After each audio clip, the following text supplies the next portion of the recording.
बिस्मिल्लाहिर्रहमानिर्रहीम।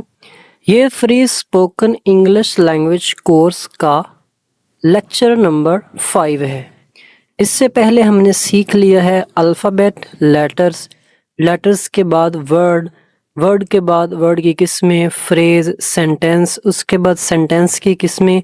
आज के इस लेक्चर में हम सीखेंगे इंग्लिश का एक सेंटेंस कैसे बनता है, यानी कि इंग्लिश का जो सबसे अहम मसला है जो बहुत सारे लोगों को आता है कि उन्हें सेंटेंस नहीं बनाना आता, तो ये वीडियो उनके लिए ही है और परफेक्ट है।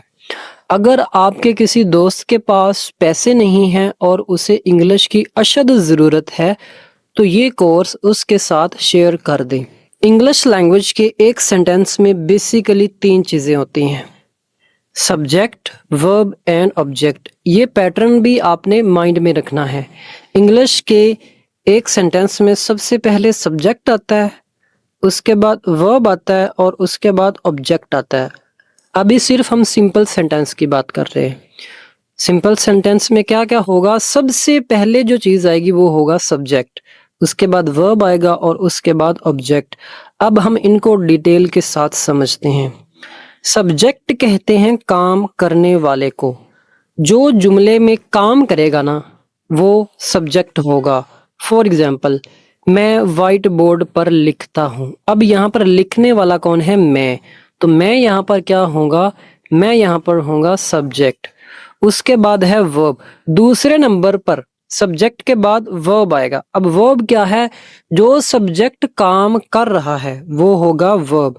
अब मैं वाइट बोर्ड पर लिखता हूँ। अब यहाँ पर मैं क्या काम कर रहा हूँ? मैं लिख रहा हूँ। लिखना क्या है? लिखना एक काम है, एक वर्ब है, तो इसलिए ये दूसरे नंबर पर आएगा। उसके बाद किस चीज़ पर लिख रहा हूँ, यानी कि object.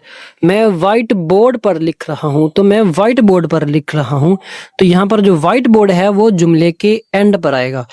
I right on white board.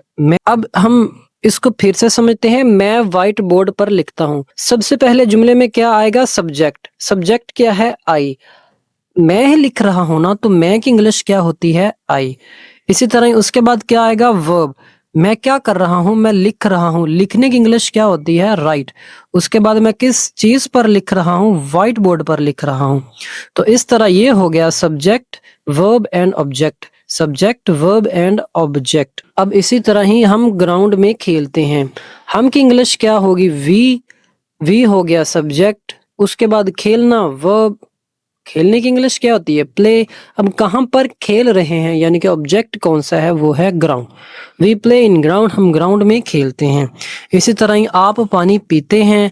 आपकी इंग्लिश क्या है? यू क्या होगा? यू होगा सब्जेक्ट। उसके बाद क्या काम हो रहा है? पी रहा हूँ, पानी पीना। पीने की इंग्लिश क्या होती है? ड्रिंक। तो ड्रिंक आ गया। उसके बाद क्या चीज पी रहा हूँ? पानी पी रहा हूँ, तो पानी की इंग्लिश क्या होती है? वाटर। You drink water. आप पानी पीते हैं। You subject, drink verb and water क्या है? Water object. आप पानी पीते हैं। You drink water. इस तरह आप इंग्लिश लैंग्वेज का कोई भी सेंटेंस कभी भी बना सकते हैं। आई होप कि आपको यहाँ तक समझ आ गई होगी।